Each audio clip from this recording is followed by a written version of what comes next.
कहते हैं ना कि प्रार्थना ऐसी करो कि सब कुछ ईश्वर पर निर्भर हो और काम ऐसा करो कि सब कुछ आप पर निर्भर हो। मैं अर्चना।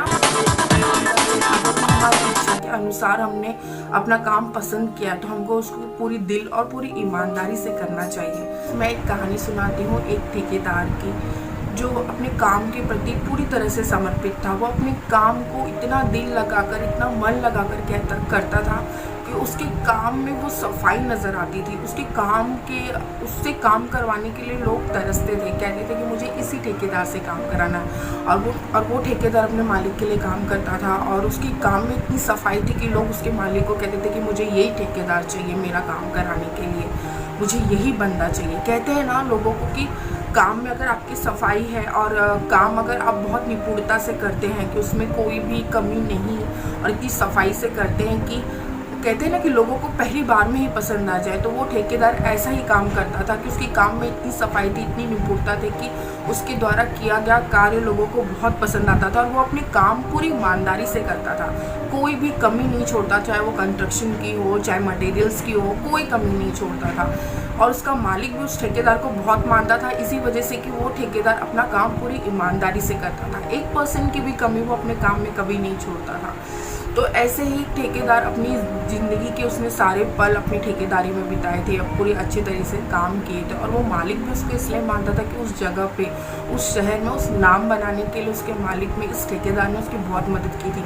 कहते हैं ना कि अगर वर्कर्स अच्छे हों, अच्छे काम करने वाले हों तो उस कंपनी में और ग्रोथ अच्छी होती है। तो उसी तरह से वो ठेकेदार जो काम करता था अपने मालिक के प्रति, तो उस मालिक का कहते हैं ना उसके काम के प्रति उसके मालिक को लोग जानने लगे, पहचानने लगे। उनका एक शहर में अपना एक नाम बन गया था कि हाँ इनके यहाँ से हम ठेकेदार लाएंगे, इनका ठेकेदार बहुत अच्छा काम करता है। तो वो मालिक भी इसकी वजह से उस ठेकेदार को बहुत ज़्यादा मानता था। तो ऐसे ज़िंदगी के उसने पूरे जितने साल उसने काम किए अपने मालिक के लिए पूरी ईमानदारी से किए।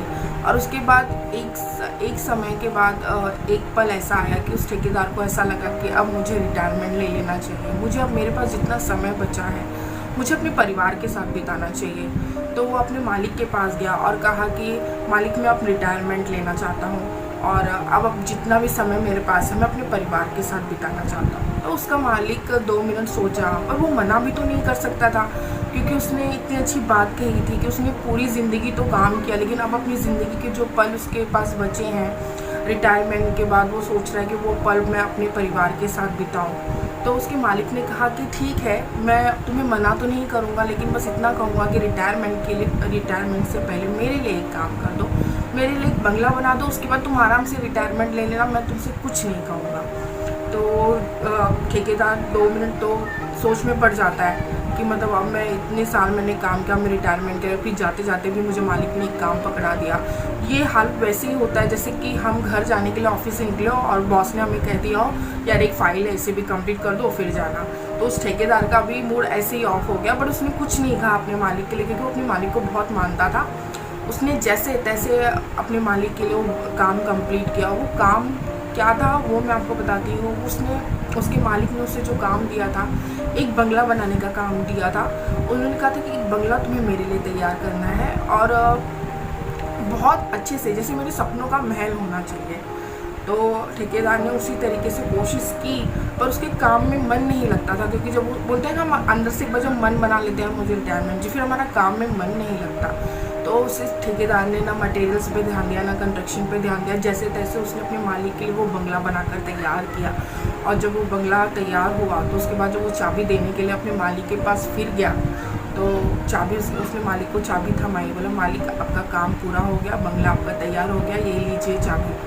तो मालिक चाबी लेता है, फिर कहता है कि अच्छा तुम रिटायरमेंट अब आराम से तुम रिटायर हो सकते हो, पर रिटायरमेंट के लिए तुम्हें कोई बख्शिश नहीं चाहिए। तुमने ज़िंदगी तुमने मेरे प्रति ईमानदारी से काम पूरा किया, मैंने जो काम दिया तुम्हें पूरी ईमानदारी से तुमने उसे पूरा किया, तो उसका इनाम नहीं चाहिए। तो ठेकेदार की आंखों में चमक आ जाती है और ऐसे देखता है कि मालिक मुझे इनाम देने की बात करे। तो मालिक जो चाबी ठेकेदार ने अपने मालिक को दी होती है, तो वही मालिक वो चाबी उठाता उस ठेकेदार को दे देता है उसके हाथ में। कहता है ये मेरी तरफ से तुम्हारे लिए इनाम, तुमने जो मुझे अपनी ज़िंदगी के इतने कीमती पल दिए, इस शहर इस जगह पे तुमने मेरा नाम बनाने में जो मेरी मदद की, आज तुम्हारे काम की वजह से लोग मुझे जानने लगे, पहचानने लगे कि हाँ ये ठेकेदार इनके यहाँ काम करता है, हमें इनसे काम कराना है। तो मेरी ज़िंदगी के वो पल, वो खुशी, मेरी एक पहचान बनाने में जो तुमने मेरे साथ तुमने स्ट्रगल किया, ये उसका छोटा सा इनाम है। तो वो ठेकेदार इतना खुश हो जाता है और फिर बाद में खुश होने के साथ वो अफसोस भी करता है, क्योंकि वो बंगला बनाने के लिए जो उसने बिल्कुल भी मन नहीं लगाया, कंस्ट्रक्शन पे ध्यान नहीं दिया, मटेरियल्स पे ध्यान नहीं दिया कि कैसे हो रहा, बस उसने अपना काम निपटाया।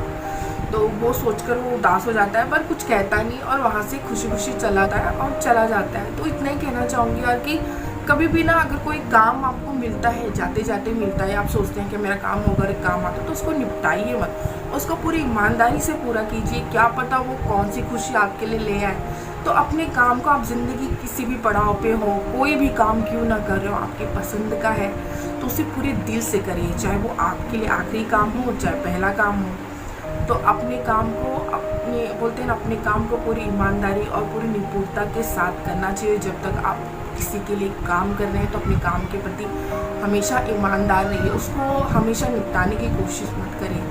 तो एक छोटी सी कहानी में बहुत बड़ी सीख दे जाती है यार कि काम छोटा हो या बड़ा वो नहीं देखना चाहिए, हमें अपना काम हमेशा ईमानदारी से करना चाहिए।